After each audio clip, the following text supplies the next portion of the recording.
Hey, everybody. Hi, David. What? I wish we were on video. That was so funny. Sorry. Really perky. Hey, Kevin. How are Hi. you? Welcome to Terrifyingly Beautiful. That's our name of our show. Yeah, I know. I've had like 28 episodes of practicing. You've had 27. This is 28. We've actually like 35 because we had a couple of, what we call them, chill pills and anxiety-teenies. Yeah, we haven't done it in a while. I know. Yeah. We've been really busy lately. We get together and do these pop-out big episodes rather than the small ones.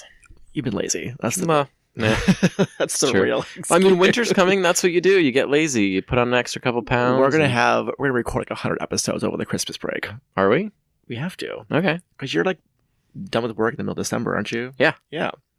And December's slow for me. So, Perfect. oh my So God. get ready for an episode a day.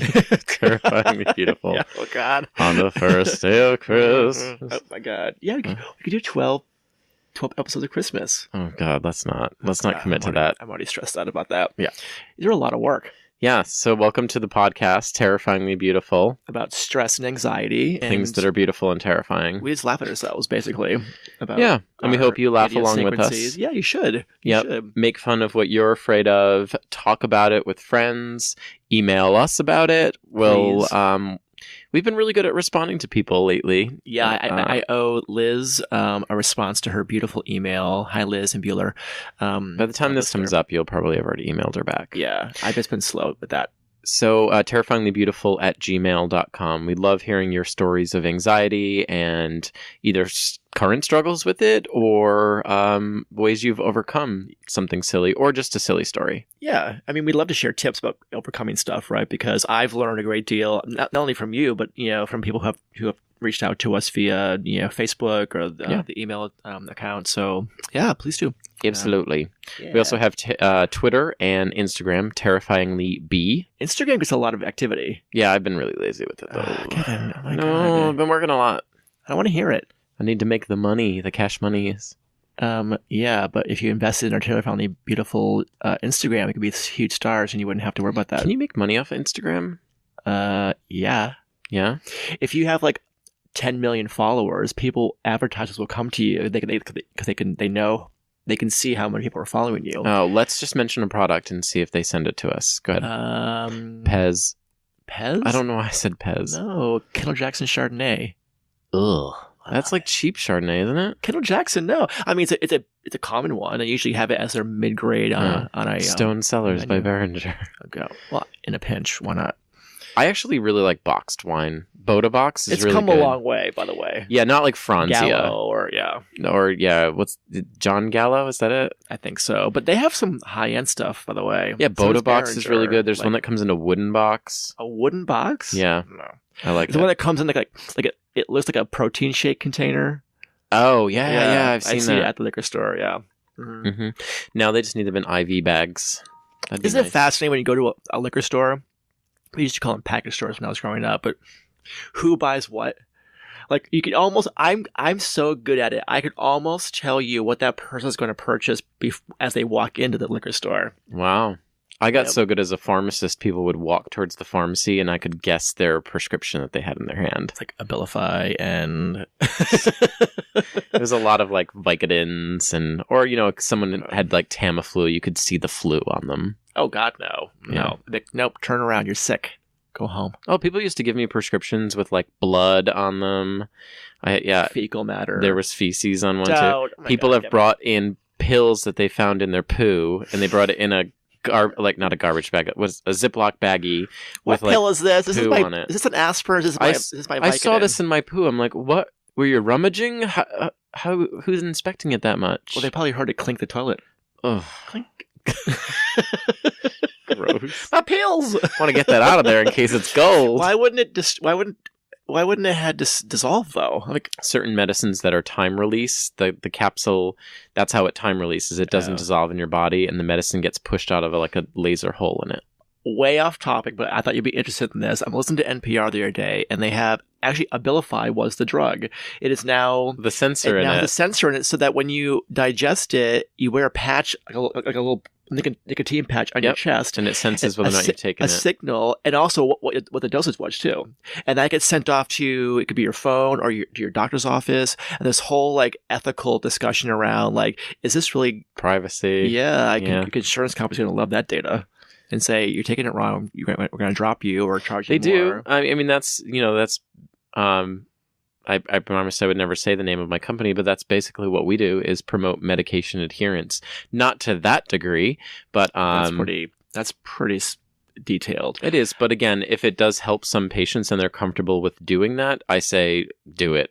Right? Anything that gets people... I'm going to admit, I'm the worst with taking medication. Me the too. worst. Like, as soon as you feel better, you stop taking it. It's like, you message me all the time. You're like, I took 5 of these. And I was like, the dose is 1 to 2. Yeah, but 5 is better than 2. Like, enjoy dying. Yeah, and then remember how I was so stupid and thought like, well, I can have like 50 Xanax because only 0.5 milligrams or 0.05 milligrams. Like, that's and because ibuprofen is 200 milligrams. That's because it has a, what do you call it? A toxicity, potency. Yeah. It's like, oh, duh. The smaller the amount of a drug, That's how the rapper died that you just talked about. Lil Peep. He died from Xanax overdose. Yeah. They said. I mean, yeah. Allegedly. Do you say that? Do you have to say that when someone's dead? Well, they allegedly found a bunch of Xanax next to him. So yeah, you know how I feel about benzodiazepines, Xanax, Ativan, Klonopin. They're not good. Not good. Klonopin is the same category as Xanax? Yeah. But Klonopin knocks you out. Xanax just kind of like gives you like a little bit like a relaxation. Yeah, that's you. Remember, medicine's like a key. It fits certain locks in different ways. Oh, wow. That's interesting. Yeah. They're dangerous drugs. I'm surprised I didn't die on the airplane because I used to take one Xanax. That's what, 0.5 milligrams? I mean, it goes anywhere from 0.25 up to 2. No, it's 0.5. And then I would have like several glasses of wine. And then a box of wine. Yeah, basically. Yeah. That's actually a real bad combination. I mean, one is probably not bad, but you should never mix benzodiazepines and alcohol. That's actually what kills people. Yeah. Respiratory depression, and you just die. You stop breathing. Yep. Yeah. Yeah. Listen, consult your pharmacist. We're more than happy to answer your questions. Yeah, just don't email those to me because I ain't all y'all's pharmacist. No. Yep. Plus, you have too many emails from me. Yeah, that's true. I got working with David's medicine issues is a full-time job. You see Pete's medicine cabinet. It's like a real pharmacy. It's like, oh my God. Yep. Yeah. So, David, let's start with our normal format where we talk about something that caused us anxiety or bothered us throughout the week, and then we'll go into our big topic, of which you terrify yourself and me and all of our listeners. It's not my topic this week is not terrifying, but I think it's really... The name of the podcast is Terrifyingly Beautiful, right? It's supposed to be something that's terrifying and or beautiful. It's a dark place in hell for you. A real dark place in hell. Damp and misty or musty. I don't want to go to heaven. I don't want to listen to harps. Didn't someone, was an article online, this woman died, and she said she died, and then came back to life a few minutes later, and she said she saw, like, the Pope Francis, and she saw... He's alive still. Prince in hell. She went to hell, and she saw all Pope these, Francis is still alive. No, the one that died, Pope John Paul. Oh. Yeah. And somebody else, I go, what? You really think all the famous people would be waiting for you? Well, she was at the meet and greet, the mingle party. Okay, I'm looking that up right now, and it was not Prince. Who was it? Michael Jackson. Oh, same thing. No, that means you're racist. And it says that she saw also Selena. Not Gomez. Like, why is she in hell? Dreaming of you tonight, Selena. Yeah, the boy got murdered by her. Yeah, that's shitty if you got murdered and you're in hell. Oh God. She did like good stuff, no? Well, I mean, that's how Jennifer Lopez. Well, this woman, all right, when you read on, she says the demons were also doing the moonwalk, so fuck her. She was just watching the Thriller video. She was on Xanax for sure. Oh, man. Well, I'm happy Prince isn't in hell. Yeah, me too. Yeah. All right, so what caused you stress this week, David? Now that we're like almost 10 minutes off topic. Okay, well, this is probably, it did cause me stress. It's more of a complaint, but it was very stressful. So I lease a car. Yep. And as part of that lease package, I have to take the car in for maintenance. Yeah. So I went in yesterday for the maintenance, and the gentleman at the service department came out to me. Now the car is only it's a brand new, it's a year old. Yeah. It's a 2016. I have 25,000 miles in the car. Wow. 24. Well, I've had the lease now. Well, let me see. All right, we don't need to know the semantics. Yeah, we do because it's important. 18 months I've had the car. Okay, that's not bad. 25,000 miles in the car, and he comes out and says, "You need 4 new tires," and I was like, how's that possible? The car's brand new. He's like, well, you have on your car what are called run flat tires. So if you get a flat tire, you can still drive on it and get to a facility. Okay. And they wear down faster. I said, oh, how much are the tires? It's $1,000 for 4 tires. I go, so you put $250 tires on the car that you know only last between 20 and 25,000 miles, and you know the lease is a 50,000 mile lease. Why wouldn't you tell me when I leased it, like, hey, you're gonna have to put tires in the car or build it into the payment? Because they want your $1,000. And I said, and I have wheel insurance on the car, and I was like, well, put a claim in the wheel insurance. He's like, no, they don't cover that. I go, so wait a second. If Just drive over some thumbtacks. If I hit a pothole and the tire blows out, it's covered. But if I hit a pothole and it throws the alignment of the car off, which causes the tires to wear down and get ruined, you won't cover it. He's like, yeah, that's right. I go, that's ridiculous. Cool. Let me go hit some potholes. Yeah. So I was like, I still don't understand the logic behind that. I go, think about this rationally. It's the same road issue, a pothole. Yeah, you can't rationalize with these people. They're out to get your money. I told them I'm not paying. Good. I pay $700 a month for that lease. Good. You want me to take a BB gun and shoot your tires? Will that break them? I don't know. No, probably not. I'll probably bounce up and break a window. Slash some tires. I'll slash them real quick. No, Kevin. We can't. Yeah, and then put a national podcast out there for the insurance company here. Great. I mean, I won't smash them real quick, whatever company that is. So.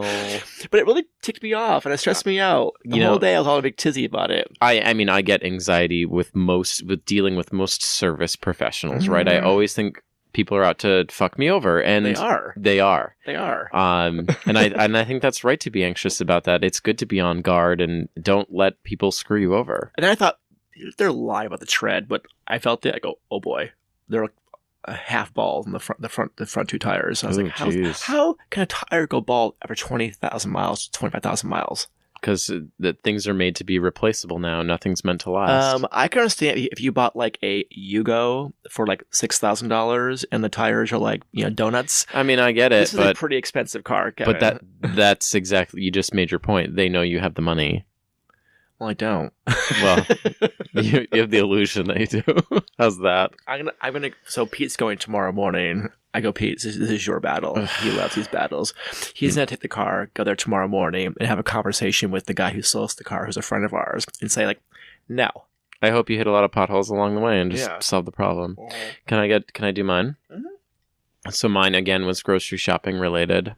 Oh, boy. It's the goddamn self-checkout lanes. Oh, I can't do them. So I really like them because I don't have to interact with the person. So I get anxiety when I deal with a checkout person who gives me poor customer service because I can't rationalize that in my head. Like just looking at the person and going, "Hi, how are you today?" Or "Thanks for shopping here," or something, just acknowledging that I'm a human being. Yeah. So instead, I just go to a computer and I check myself out. So there's a person usually standing nearby watching it all to make sure if something fucks up, they can kind of rescue you. Yeah, well, they usually don't when it fucks up. They usually stand there until you have to give them the look like, hello. Yeah. But I always think that they think I'm stealing. Oh, well, they do factor that in because people do, like, they'll, as an example, they'll weigh their cucumbers and they'll put them in as, like, carrots, or they'll weigh their asparagus and put it in as apples. Did you see the news story recently where the woman did the self-checkout at Walmart and paid $15 for like $1,700 worth of it was way more than that. Yeah. No. She stole like all this stuff doing the self-checkout. Yeah. But they have cameras, don't they? Well, that's it. So Target records you now. There's a video screen that says recording in progress and you get to watch yourself shopping. I'd be a regular character on that show. Oh my god! No. But I don't know. It does cause me anxiety because I want to make sure I do it right, and I also don't want anything to go wrong with it because it infuriates me. I'm like, why is this a thing that I can do myself if you're not going to allow me to do it We've myself? had this conversation on previous episodes where it's like, why am I paying the same amount of money that the person who's being checked out by somebody else? I agree. You should get a 10% discount because they're saving money. They're not paying anybody to do that. Well, they're paying one person for 5, computers. Yeah, it's cost savings for them. Give me a discount. Maybe it's a $5 off or 5% or 2% off. It's like, here's the other thing: when it's at the supermarket and you're checking yourself out, and the groceries are going down, and the person's standing there with their arms folding, waiting for something to happen. Fucking bag my groceries. Even if you have to stop and go help somebody because their pecans aren't ringing up. Just bag a grocery instead of standing there with your arms crossed. It's typical though. It's like you do the minimum amount of work to get paid. This is why I shop on Amazon. Mm-hmm. Yeah, exactly. Do that for you guys. What drives me crazy about the self-checkout kiosks, in every store who has them, they run differently. It's kind of like every store that has like the card reader. Yeah, we got into that. They're all different, right? I forget. Is it Walgreens? One of the pharmacy stores. It actually can detect when you put the item in the bag. Walmart so if you does don't, it. Walmart, Lowe's, and Target all do that. So as an example, if Pete and I are together, I'm at the self checkout, and maybe we have like a power drink, of energy drink. I'll hand it to him, but then the whole thing shuts down because it doesn't detect it in the bag. Yeah. I know. And it's like, and then so I'll like press down on that platform, and then it'll shut down because it's too heavy for the item. Yep. And it's like, oh my god, why do they give a shit? If you pick it up too, it gets mad too because they want to make sure so when you scan an item, it records the weight so that you don't scan the wrong item to get like a lower price and put the other item in the bag. That's the whole reasoning behind it. It's ridiculous. I know. I mean, oh god. Okay. So, anyways, that drives me crazy, but totally relate to that. One time I hit the Spanish button instead of English because I was because I had dead finger and my finger wasn't working, so I just started mashing the screen as normal, and the whole thing was in Espanol, and I don't speak Spanish, so I'm like, I don't know. Yeah. Well, the screens are pretty self-explanatory. I love when you call a place and it's like, thank you for calling this place, blah blah blah. For help, press 1, and then it would be like, por favor, it's clearly someone who doesn't speak Spanish is doing the recording. Yeah. Presso numero dos. It's like such bad. I live for that. It's hilarious. And but you know what they're saying. I know, but it's kind of like you gotta have a Spanish friend who can record that part for you. Yeah, they have to. Yeah. Well, okay. At Blue Cross, when I used to work there, we had a pretty sophisticated phone system, and we had our Spanish employees do all the voice recording. You should, yeah. Of course. Yeah, of course. It would be like tantamount to having me do it, and I'd be like, I don't know. But a robot, El Presso numero 20. I don't know Spanish. I should learn Spanish. There's I heard a whole story again at NPR about artificial intelligence, how it's getting more and more and more sophisticated, and they said that in watch a movie, people. It's going to kill us. Pretty soon, you'll be able to interact socially with a robot where they're able to respond to your emotions. Disagree. Why can't my friggin' Amazon Alexa understand when I'm saying that, or like someone named Alexis is on a show? Yeah, I know. It's not that smart yet. Well, that's not, but it's a $50 device, Kevin. That's $200 device, actually. We're talking about like a expensive, sophisticated robot that it looks like a human. That, you know what that's going to be? An expensive sex robot. We talked about this, having sex with a robot, right? Was it? I don't think we did. Oh, I just heard the story. This guy had sex with a robot. Lars and the Real Girl? Like in Japan or whatever. Yeah. People are weird. It's not weird, but anyways. Okay, so the topic of the week. Sex robots. No. Hold on, there could be an episode coming up. We have to do the death episode. I'm just telling you. I know. I get it. We'll wait, but it's an important one. Yep, it's gonna happen. Just not yet. Okay, this is I'm interested to get your perspective on this because it's kind of timely, and maybe it's an issue of age for me. In my career, I have more career behind me than I do ahead of me. I'm aging, waiting for you to say it. Oh my God, I can't. I like to do a preface. I Call me in an hour. Go ahead. get freaked out and super anxious around succeeding. Isn't that weird? Wait a minute. Yes. Are you being like, wait, so Being you're totally honest. you are worried about succeeding or worried about failure? No. Actually, failure freaks me out less than actually being successful. All right, I'm going to need you to walk through this because I'm not understanding. Yeah. Okay.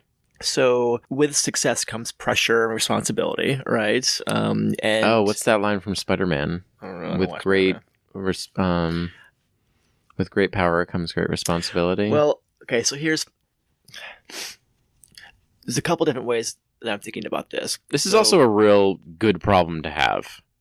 I get it, Kevin. Yeah, no. All right, I need to hear more. Was I snarky with you when you talked about afraid of going to sleep? No, it's supportive. Well, apparently you were because you keep bringing it up. Go ahead, Mr. Successful. Okay.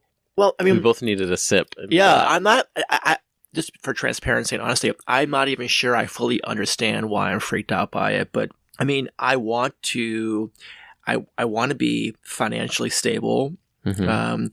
I want to be accomplished, right? But I can tell you, so I'll tell you, the happiest I was when I felt like I had limited stress. I was making like $38,000 a year and drove my Saturn around town, and we had a very, modest home on Cape Cod, and we didn't have money for vacations, and I was super happy because we had limited responsibility and no pressure, and people didn't have high expectations. And then when I started to move along in my career, and for a while there, I was pretty driven for my career. So And- they say that there's like an amount of money that you can make where it's like money can't buy happiness, right? They say that, but there's an amount of money where if you make it, it's actually shown like below that you're kind of unhappy, and above that you're kind of unhappy. Yeah. $75,000 a year. What? Yeah.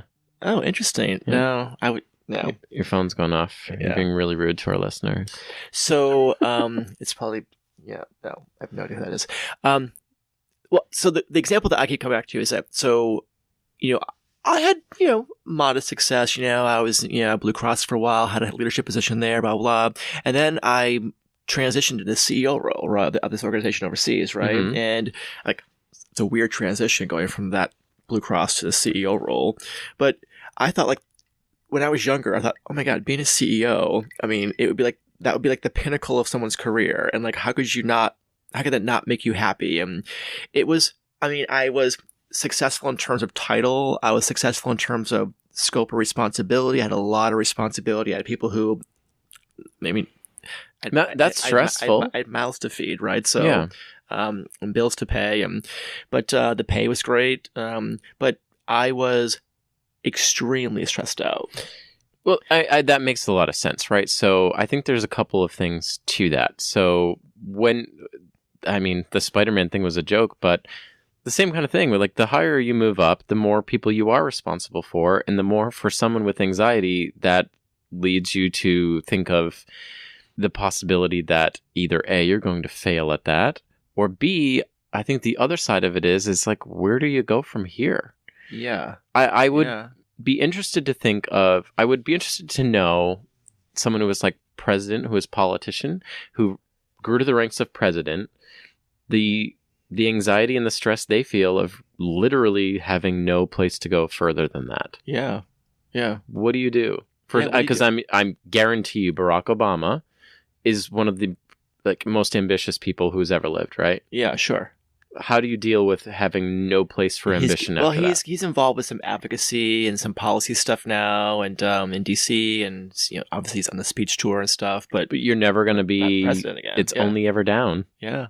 That could be part of it. You're right. It's sort of like, oh, it's you peaked, now what, right? So, but then I also, it's weird. So I think this is, I don't want to. I'm trying to remain true to myself and not sound bitchy and like condescending, but You can't help it. It's okay. Go ahead. I'm around you. Yeah.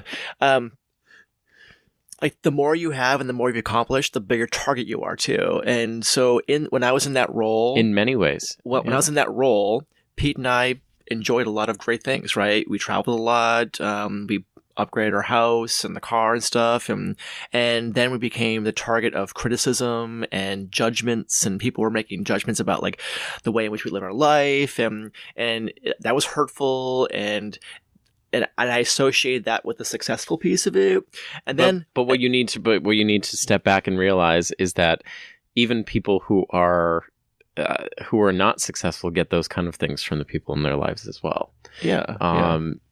Yeah, I guess, yeah. It's definitely true. It's a little more difficult when you're taking something that you're proud of and people are being picky about it, or they come back at you about it, or try to say like, I can't find the right words for it, but it's a little more hurtful when it's like, hey, I did something good and advanced myself in my life, and you're going to make that a negative for me. Yeah.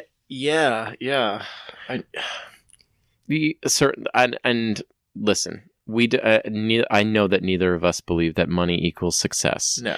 Or even advancement in a career equals success. Yes. I think both of us agree that being a good person and appreciating life and treating others with respect and compassion and generosity is success, right? Well, I do now. I will say it's not how I always felt. I for a long time, and I would say even in recently, up until I had the CEO position, I did think that having the title, having the responsibility, having the paycheck was the definition of success. I obviously know now, because that was a terrible experience. I mean, I'm grateful for it, and it made me who I am today, but it was a tough experience. But now I realize, like, I have a job now where I have flexibility in my schedule. I'm able to take care of myself physically. I'm able to spend time with friends. I'm able to do the things I enjoy doing. I have a lot of autonomy over my time. All the things that I can live a very healthy life, right? Yeah, well, this is actually a really serious discussion. Yeah. And you warned me that this topic was going to be serious. Yeah. No, I totally get it. And someone said something interesting to me once, and it's like, the more financially stable you become, remember, every dollar you make, you've taken away from somebody else. And it's a scary thing to say and to realize, but it is true, right? Yeah. There's a finite number of dollars in the world. Exactly. So that is... I try to live my life generously and cautiously, which is I think striving for success, and I mean that in every sense of the word. So both financial success and success in your job, I think it's a really good thing to strive for, but you have to understand that it comes at a cost, right? It does, yeah. I guarantee you every CEO of a company has missed their kid's birthday or has missed out on times with friends to try to advance themselves where they are. Everything comes at a cost. Oh yeah, I mean, you know this. When I was a CEO, I was in Dubai, right? And I was doing that commute twice a month for almost 2.5 years, almost 3 years. You didn't exist for it. I didn't exist. I know. So I missed Pete's birthday. I missed our anniversary. I missed family events. I missed holidays. It was not easy, right? Mm-hmm. So I was completely disconnected from my life here in the U.S. And I accepted that because I thought that's what success was for me. And I did appreciate it, and I felt I did some positive things when I was there, but do you think that the anxiety about success and about becoming successful or advancing yourself holds people back from doing it? Because I do. Oh yeah. But let's be honest, it's a lot easier to do nothing. Right? It's a lot easier to do nothing or to do the bare minimum. Yeah. Because it comes with very little stress. And it also comes with very little reward. It does put you in the spotlight, though. And this is what is part of the issue, too. So if you're that kind of person who's not very driven and is happy to default to the bare minimum, there's no pressure on you. There's no spotlight on you necessarily if you're kind of riding below the radar. But again, what was uncomfortable for me was being in the spotlight, right? Mm-hmm. You were the person they blamed, the person they went to. There's a lot of responsibility. It stressed me out and created tremendous anxiety, hence the Xanax and the alcohol on the airplane, right? But one of the other things is, again, I'll try to turn this into a more comedic theme here, but there are times though where I was like I felt that it was luck and not hard work and intelligence and skill.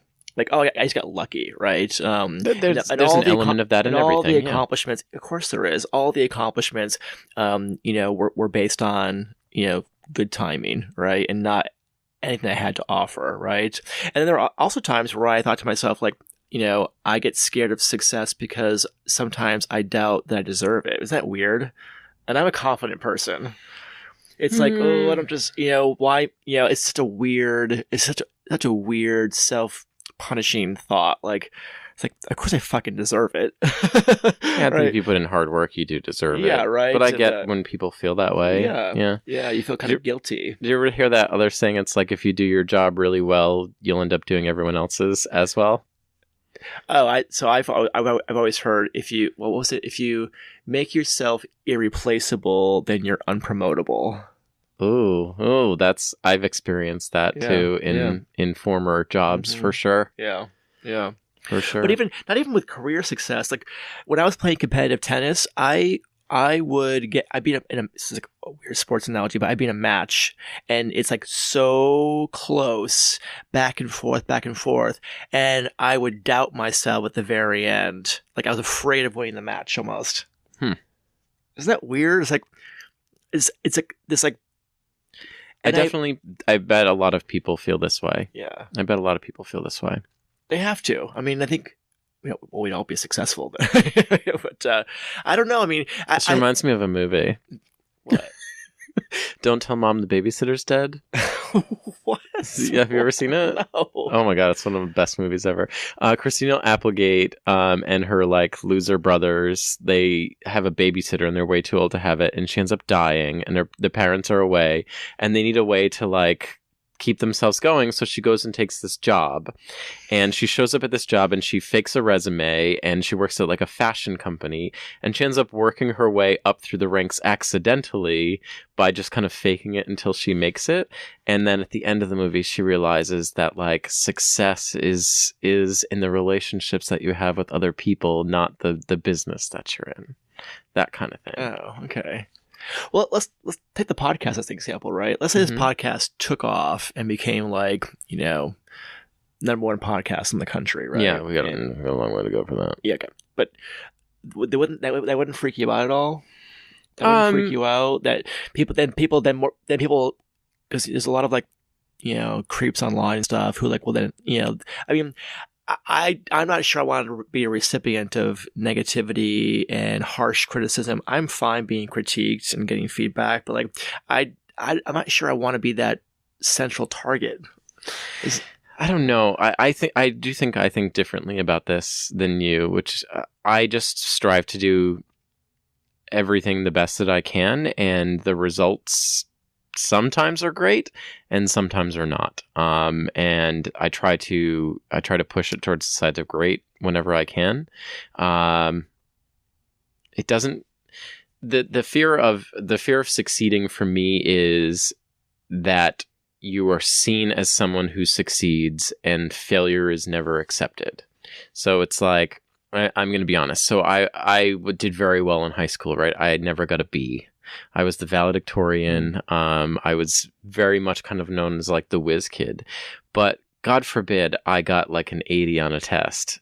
Everyone came down on me way harder than anyone who would have ever gotten an 80 otherwise, right? Yeah. So it was like, ooh, Kevin got an 80, and I kind of still get that in my life now, where it's like when we play games, people make it their mission to beat me, and I want to be like, or they always go, oh, Kevin always wins. I'd be like, actually, if you look back, I don't always win. Yeah, I think I just really try to win. Yeah, sure. Yeah, you're right. I think you and I are coming from two different perspectives here, because I mean, the example I kind of go back to quite often is that when I was at Blue Cross, my career kind of my career trajectory kind of went very quickly, right? Mhm. And in just a couple of years, I was in a senior position, with a lot of responsibility, very visible role, and almost immediately, it was me personally was attacked. I Mhm. mean, there were some vicious things that were said about me, and the whole That's very common. it killed my confidence.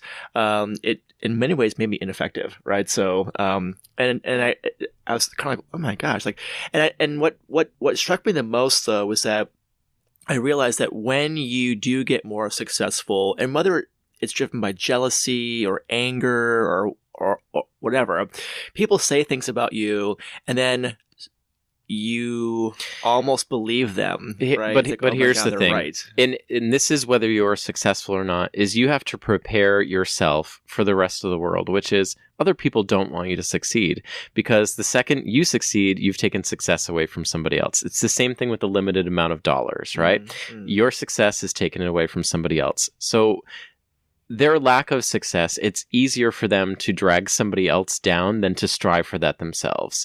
And as long as you're prepared for that in every avenue of life, which is the second you get something, someone is going to try to take it away from you. But that's not my nature. It is. I love watching folks succeed. When I hear about stories of somebody who had an idea, they launched it, and it became like super, super popular, I'm like, oh my God. So I get all You got to giddy understand about that it. that's not the norm, though. So they see someone online winning the lottery, and it's screw that person. Why couldn't it have been me?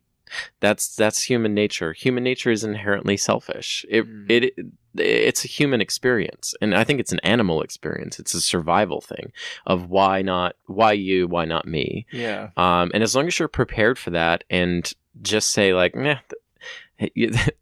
I hate saying it, but hate is gonna hate. Yeah, I know. It is the truth. I mean, to yeah. it. I mean, I'm pretty confident, and I, because of the shift in the way I think about success, because I consider myself successful, more successful today, making less money than I was making in the CEO role, because I have complete control over my life. Yeah. Right. So you cannot let anyone's negativity push you away from your positivity. yeah, Ever. Yeah. Ever. Yeah. It's challenge. I mean, I listen. You know, Pete and myself. I mean, we tend to be very positive, and we try to make people feel very comfortable and and warm and you know. It's a constant challenge, but people will look at that as a negative as well. What do they want? What are they up to? Yeah, we get it all the time. It's much easier to find the negatives in other people than self-reflect on the ones that you have yourself. So, listen. The way I can help you through this is you have to be true to yourself. And if you want to strive for success, and everyone listening, you should always strive for success, no matter what it is in your life, whether it is relationships, whether it is jobs, whether it is, I don't care, success in overcoming your anxieties. People are going to try to bring you down. You have to be prepared for it, and you have to be willing to answer it and know inside that your strive and your intention is more important than their negativity. Yes. No, it's great advice. I mean, yeah, I mean, I've found that place in myself, and I will tell you that was not the place I was in even 10, 15 years ago. I was someone who very much so cared about what everybody else thought of me. I would try to change myself to reflect what I thought other people needed from me. And I realized at some point, I'm back at the same place, which is it's still me. And you have to come from a place of truth and move towards a place of intention, which is, and I keep using that word, and I feel like I sound like Oprah, but find what your intention is and strive towards that, and push everything else to the side. Yeah, no, it's great advice. I appreciate that. I mean, yeah, I mean, the topic today was, again, This is our most serious episode I know. ever. I have not even mentioned a 90s reference. I'm way more comfortable now than I have been, but I brought the topic up because it has caused a lot of anxiety. And there are times, even in my own work now as a consultant, where, I'll close a big gig or be assigned to a pretty big project, and it's a lot of responsibility. And it's like, I get almost a panic attack. Mm-hmm. And maybe it is a fear of failure because, the more success you have, the bigger the falls are, right? So maybe it does have a little bit to do with that. Sure. And I guarantee you it does a little bit. I think I get it now. I think I get what you were trying to say. Yeah. I didn't come into it with clarity in terms of how to articulate it, but it's because there's a lot of. Well, at the beginning, it sounded a little cocky, right? Like, I'm so afraid of my success. Like that's how I interpreted it. But I totally get those words never came out of my mouth. I didn't say my success. I said succeeding. But again, that's where I took it, and see, it was a complete misunderstanding. Yeah. I get it. I completely get it. I applaud you for actually saying it. I think it's probably one of these things that people don't admit enough. It's embarrassing because it makes you feel ridiculous. I mean, it does. A little bit like a loser. Yeah. Let's think of how ironic that is. Or insecure. And I am not insecure. But let's think of how ironic that is. Your anxiety about success makes you feel like a loser. It's dichotomy. It's a complete dichotomy. I know. My sister Kelly and I have on this conversation, not the exact same conversation, but just in terms of career and making yourself whole, and we talk sometimes on the phone about not this exact topic, but just about like priorities and what's important, and I think I've just gone through, again, it's a reflection of age. I've gone through a reshifting, a reprioritization in terms of what's most important. And so, think about it this way. And I just came up with an analogy that I think is pretty cool. And it relates to something that I love, which is games, right? So think of the game Jenga. If you were one of the blocks to be picked out of the bottom and put on top, and think of that as success. Mm-hmm. Well, the higher you move up on that, and the further you move from the bottom, you have the bigger fall from the bottom, the bigger fall from the top. But that's the only way that you win, by building the biggest tower. Yeah. You get a little unstable and it gets a little shaky at the end, where you look at it and you're like, ooh, is it going to fall? Is it going to fall? And you know what? You might be at the place where it almost falls, but that's, again, how you win.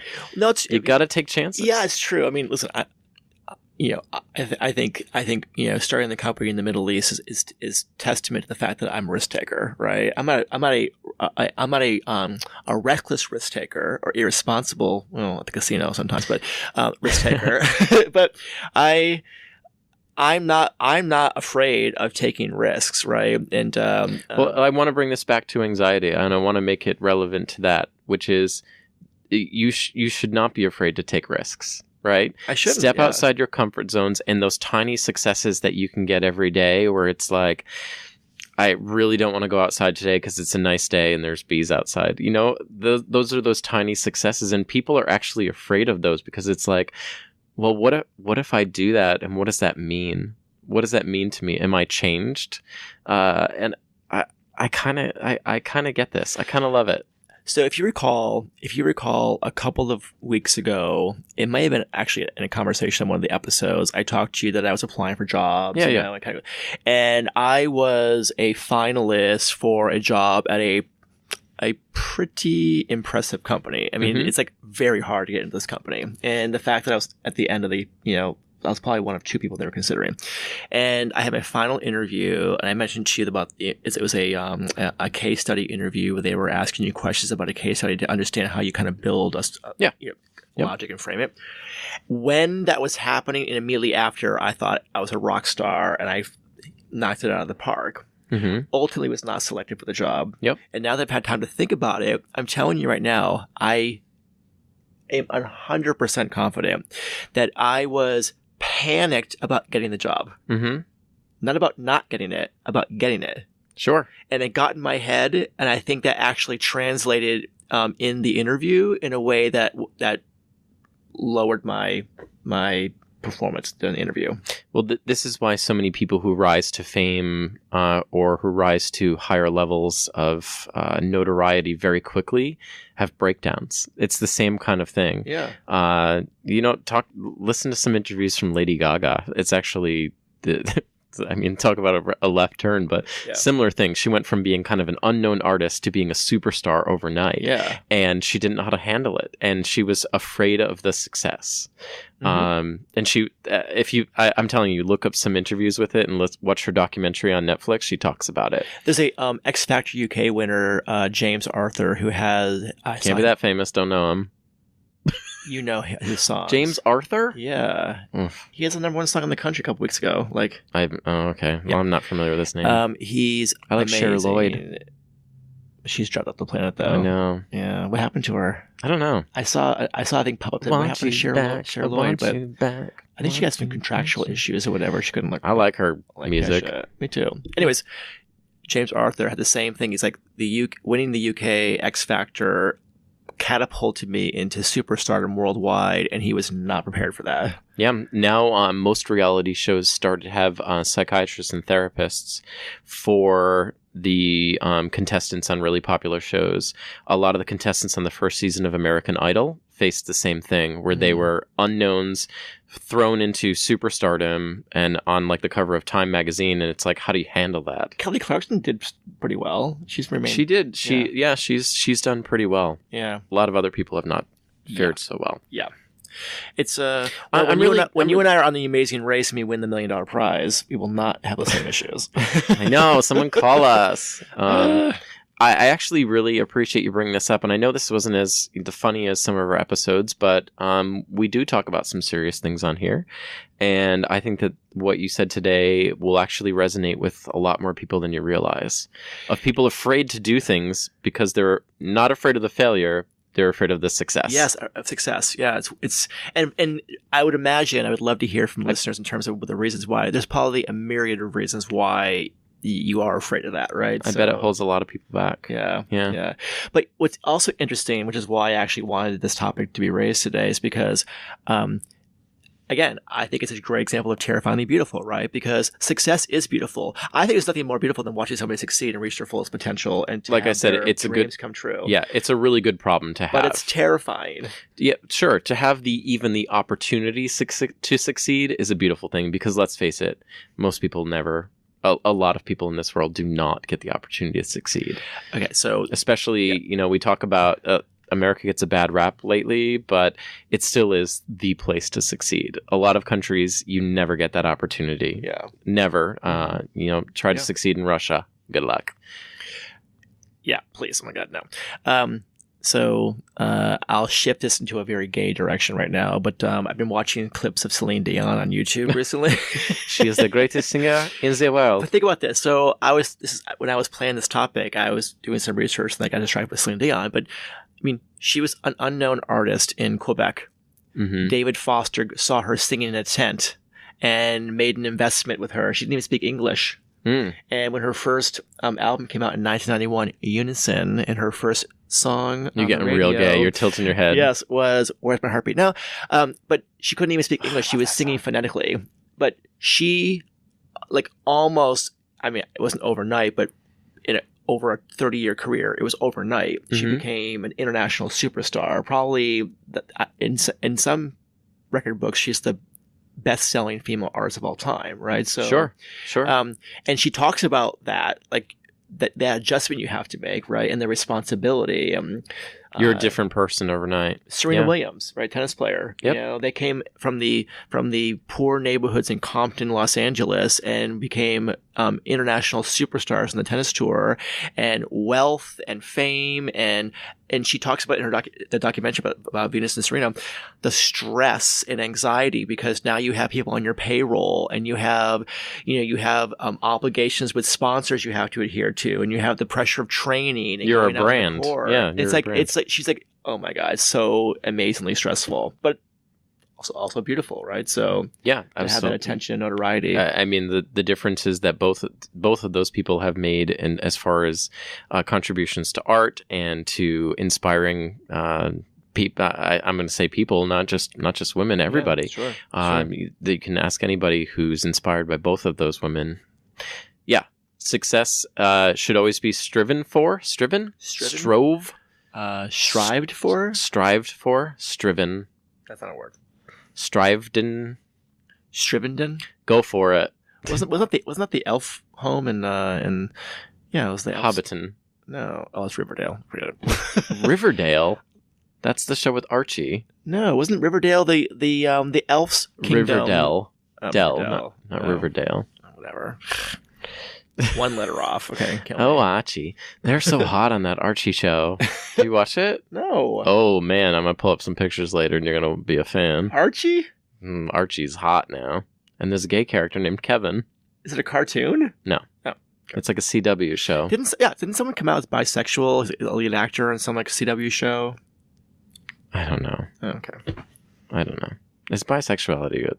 I shouldn't say that. Kevin. What? It wouldn't be in the LGBT... Listen, I said I was bisexual for like a week. It wouldn't be in the LGBTQ, like, anagram, acronym. Oh, whatever the hell please, it is. every letter's in there now. Yeah, there's I and an A Gender now. fluid, Yeah. GF, be whatever you want to be, people, but always strive for success. I really loved the message of today, which is it's normal to be afraid of success, but don't be afraid of it. Strive for it, and fuck all the naysayers. Do you know, so this is an interesting kind of segue, but so I'm training a group of people next week on communication. Mm-hmm. And so part of what I'm doing with them is to have them create a personal compass. So as an example, I'm doing the exercise myself too. And Okay. so the question you ask yourself is, what are the adjectives that you would hope people would use to describe you when you're at your best? When you're at your best? Yes. Oh. Right. And so I haven't gone through the whole exercise, but I'm thinking like I want people to find me generous and kind and respectful and thoughtful, empathetic. And so you have a collection of those words, those adjectives. That forms the basis of how you show up in the world. So if I'm engaging you, in the back of my mind, I am going to engage Kevin so that he sees me as being empathetic and generous and kind. And it kind of, it's a compass for yourself, right? Yeah. It's a great exercise. Teams can do it, but I think that, and I'm kind of drawn to this because I think once that exercise is done, then you're right. I won't be as freaked out and afraid because I'll have that as my guiding principles, right? And then as long as I'm true to that, then whatever that yields, I'll be happy with, right? So That's all you can do, and I think anyone can do that. Exercise. I'm pulling it up so I can say it right. I'm getting real intellectual in this episode. Yeah, I mean, I don't know if I can find it. So it's to thine own self be true, right? Shakespeare. Yeah. Find what drives you as a person, move it towards a place of success. Don't be afraid of it. As long as it is something that is positive and beautiful in the world, it will find a way towards success. Well and don't be said. terrified of it. Boom, boom, boom. See, it's beautiful. Yeah. All right, Well, I thanks. mean, Well, I thanks think for we the- got real serious on this one. No, I kids. know, but it's important. I need to get off my chest because it's been stressing me out, and it's actually very timely in terms of where I'm at in my career and what's The happening. next episode will be about diarrhea, just to balance it out. Rugged balance. Yeah, diarrhea or we can't do dolls again. Dolls. I do want to see Annabelle creation though. You do? I do. I didn't see any of the Annabelle ones. So scary. Did you watch Dolly Dearest yet? No, I'm gonna buy it for you. no, I have not seen that. I did watch Cult of Chucky, the newest Chucky movie, and it was I freaking watched terrible. the worst horror movie yesterday while I was at the car dealership. I downloaded it on my computer. It was called Sightings. Nope. It was a Is it aliens? yes. It was is? a Oh, God damn Bigfoot alien. Bigfoot aliens? Yes, they were aliens. They're Bigfoot, but they were brought down by aliens. It was the worst movie I've ever seen. I don't know how it got 12 positive reviews on iTunes. How do they operate the pedals on the UFOs with those big feet? Well, how did Chewbacca operate them? Oh, good point. Touche, my friend. Wow.